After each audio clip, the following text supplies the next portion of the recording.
Pada suatu masa, di jantung Nusantara, berdiri megah sebuah kekuasaan yang namanya digoreskan dalam tinta emas sejarah, Kerajaan Majapahit.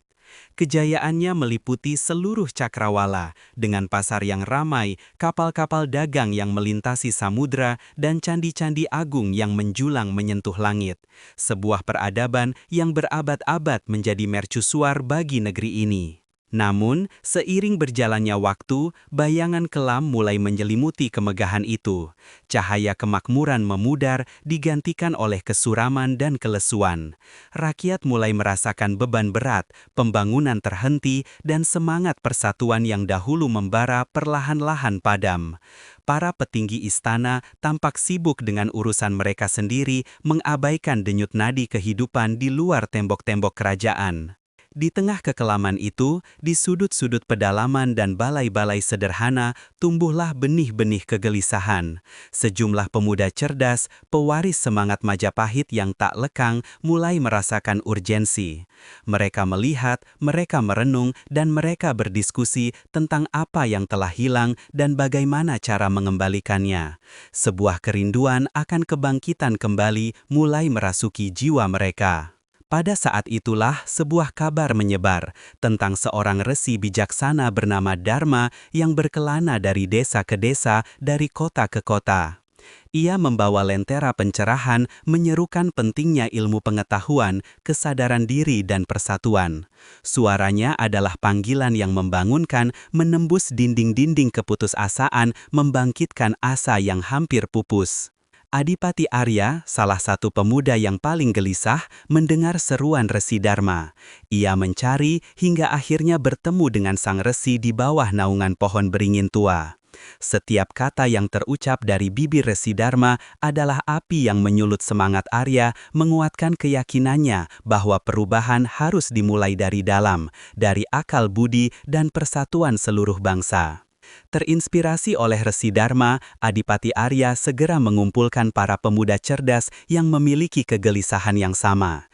Mereka mulai mengadakan pertemuan-pertemuan rahasia jauh dari mata-mata istana yang acuh tak acuh. Di setiap pertemuan, mereka berdiskusi, merancang ide-ide, dan mencari jalan keluar dari kemelut yang melanda Majapahit. Semangat untuk membangun kembali negeri ini membakar jiwa mereka. Pada suatu malam yang penuh makna, di bawah taburan bintang, para pemuda ini mendeklarasikan sebuah perkumpulan yang mereka namakan Sanggar Widya Nusantara. Sebuah wadah untuk menyatukan akal budi, membangkitkan pendidikan, dan memajukan peradaban Majapahit yang hampir terlupakan. Ini bukan sekedar perkumpulan, melainkan janji, sumpah untuk membawa kembali cahaya kebesaran yang pernah ada. Dengan semangat baru, Sanggar Widya Nusantara mulai bergerak. Arya dan kawan-kawannya menyebarkan gagasan tentang pendidikan dan persatuan ke seluruh pelosok kerajaan. Mereka membuka balai-balai belajar, berbagi pengetahuan, dan mendorong setiap individu untuk mengenali potensi dirinya. Perlahan, api harapan mulai menyala kembali di hati setiap rakyat Majapahit. Dampak dari pergerakan ini terasa nyata. Candi-candi yang terlantar mulai dipugar, tanah-tanah pertanian kembali subur, dan yang terpenting, semangat belajar dan berkarya kembali merasuki jiwa rakyat.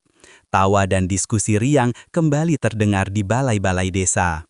Majapahit yang sempat terpuruk kini perlahan-lahan menunjukkan tanda-tanda kebangkitannya, bukan karena kekuatan militer semata, tetapi karena kekuatan akal budi dan persatuan.